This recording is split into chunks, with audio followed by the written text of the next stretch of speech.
Hi friends, ఎలా ఉన్నారండి? మందీప్ ఏమన్నా చేశానని షార్ట్ వీడియో పెట్టాను కదండి, అది ఫుల్ లెంత్ వీడియో అండి. ఇది ఇలా మా పెరట్లోనే 2 రకాల పువ్వులు కనిపించాయండి. ఇలా కోసుకొని ఇవి వైట్ ఎల్లో అండి, ఇలా కట్ చేసి ముందు రోజే బాక్స్లో పెట్టేసానండి. కొంచెం వాటర్ జల్లేసి అవి ఏం పాడవకుండా ఫ్రెష్గా ఉన్నాయన్నమాట. మార్నింగ్ పొద్దున్నే చేసేసుకుంటాం కదా, పూజ సరిపోతుందండి. కోసిన తర్వాత ఇలా రెడీ చేసుకున్నాం అండి. మార్నింగ్కి తమలపాకులు అన్నీ తీసుకొని ఇలా అమ్మవారిని ఇలా పెట్టుకొని రెడీ చేసుకున్నాను. దీపవర్ణన అంటే 32 శ్లోకాలు ఉంటాయి కదండి, 33 పువ్వులు ఒకటి ఎక్స్ట్రా పెట్టుకోవాలి, తక్కువ కాకుండాను. సొంత ఇల్లు లేని వారికి ఇల్లు మన అన్నీ మనం ఏది కోరుకుంటే అది జరుగుతుందనే ఒక నమ్మకంతో చేస్తాం కదా. ఇలాగ ముందు ఒక కలర్ అండి, ఇలా ఎల్లో కలర్ పెట్టేసుకున్న తర్వాత పువ్వులు పెట్టుకున్నాకైనా చదువుకోవచ్చండి, చదువుకున్న తర్వాత అయినా పువ్వులు పెట్టుకోవచ్చు. తప్పులు లేకుండా చదువుకోవాలి కదా, అందుకని మనకి ఎలా వీలైతే అలా చేసుకోవచ్చు.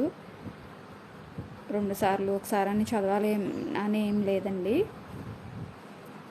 ప్రతిరోజు చదువుకోవచ్చు. శుక్రవారం అయినా చదువుకోవచ్చు, అది మన వీలుని బట్టి చేసుకోవచ్చండి. ఇలా 2 రకాల పువ్వులు అయిన తర్వాత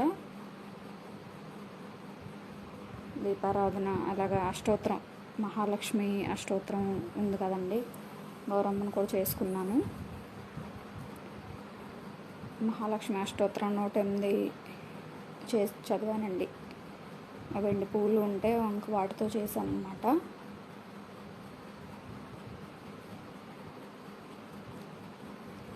అలా అయిన తర్వాత ప్రసాదం అనేది మన ఇష్టం అండి, మన ఓపికని బట్టి పరమాన్నం అయినా పెట్టుకోవచ్చు. ఇంకా ఆ రోజు టైం లేదండి, లేక నేను ఇంట్లో ఫ్రూట్స్ ఉంటే అవి పెట్టుకున్నానండి అమ్మ దగ్గర.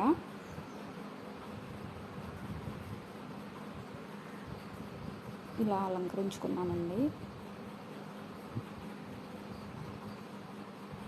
మహాశక్తి మణిద్వీప నివాసిని, ముల్లోకాలకు మూల ప్రకాశిని, మణిద్వీపములో మంత్రరూపిణి, మన మనసులలో కొలువై ఉంది అంటూ మనస్ఫూర్తిగా చదువుకున్న తర్వాత ఇలా హారతిచ్చుకున్నానండి.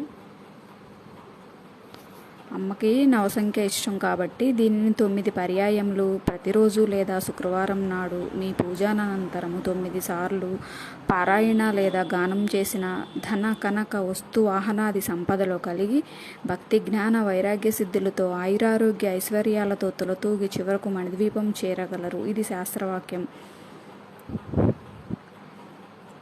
కొత్త ఇల్లు కట్టుకున్నవారు, ఇక పెళ్ళిళ్ళు, అలా ప్రతి ఇంట్లోనూ చదువుకోవచ్చండి. చాలా ఫలితం అన్నమాట అండి. శ్రీమాత్రే నమః.